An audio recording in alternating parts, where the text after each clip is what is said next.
Today, I'm going to see if I can get this Farmall started. Stick around and see what happens.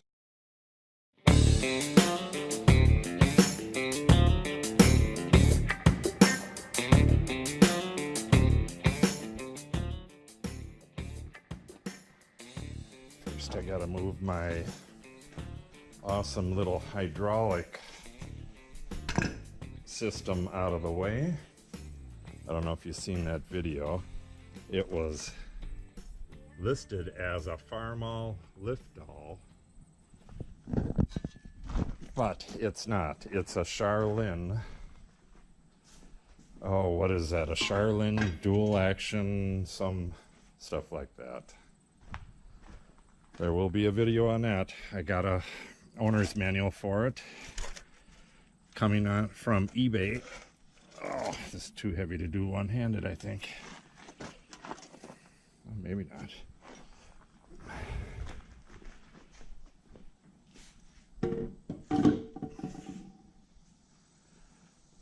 So once I get the owner's manual, I will start messing around with that as well. But until then, I need to get this Farmall running so that I can get it out of the way and jog stuff around easier. The Ferguson should start pretty easy too. Famous last words.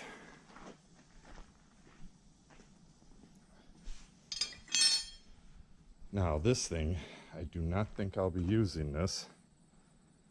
I'm gonna put that in the back in the boneyard, but I'll just drag it out of the way for right now.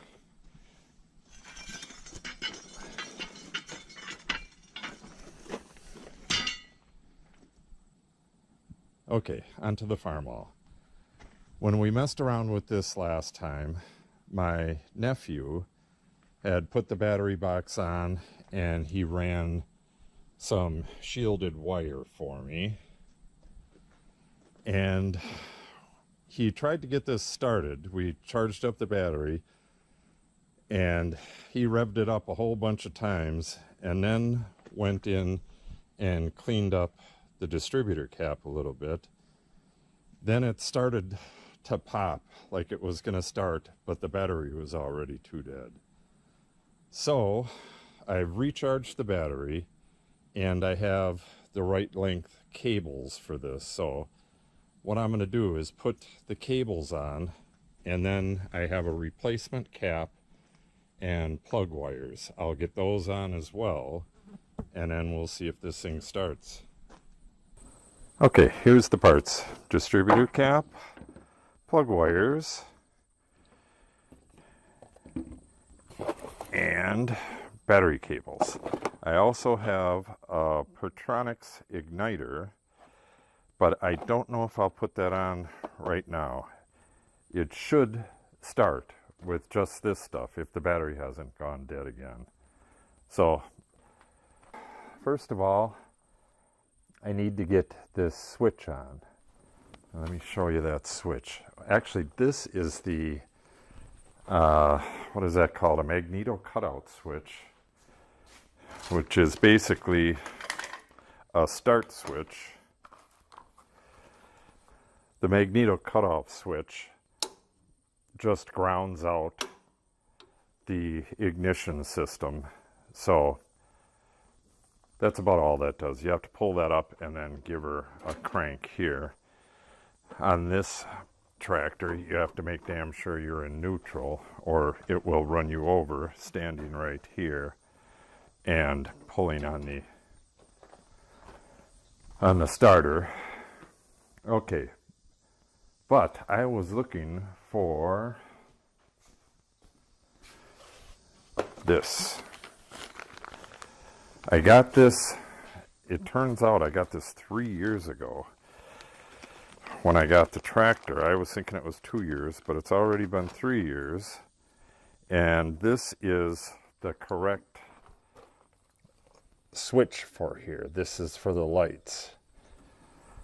So what happened was this nut here, the nut that came with it was the wrong size, and I could not find it anywhere. We looked everywhere, even online, and could not find the size. So I called up Steiner Tractor Parts and told them that the nut was bad, and they just shipped it out. I don't know why the hell I went through so much crap when I could have just did that. I would have had it right away. So I got to get this on. Well, I got to get this on if I want lights. Hopefully he has this thing wired up right. I think these are my wires. And I think there's one stuck in there. And I believe this is it's only 2 screws. So I'm going to take this out, get the switch in, wire the switch up. And I don't think I'll mess with the ammeter quite yet. But that ammeter was full of water, so I got a new one, a genuine international harvester. So let's get busy.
And that's done. That's how it's supposed to look. Not like that mess that was there before. This gigantic cable running all the way back to a box under the seat. I suppose it was convenient, but I like the stock look better. Okay, now I got to put this ammeter in. I think that one is fried. So I will just put this in right away, as well as the switch. I do believe the battery's dead, so I should put that on a charger right away as well. Okay, I have the battery on a charger. Yes, it is dead. And I'll get this stuff wired up. First, the ammeter.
Some new screws for this.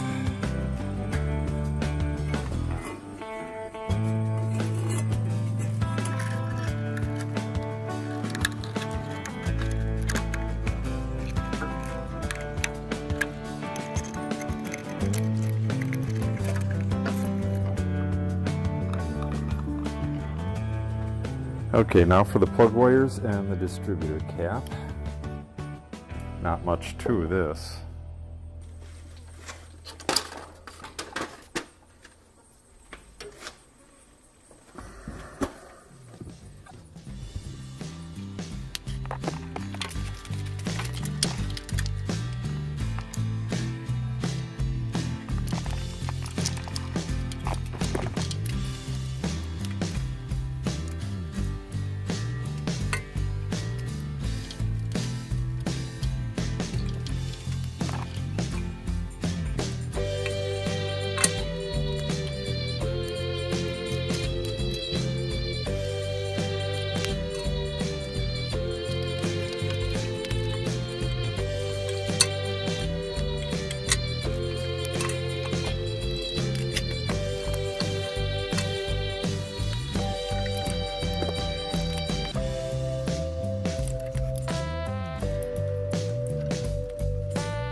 Okay, that should do it.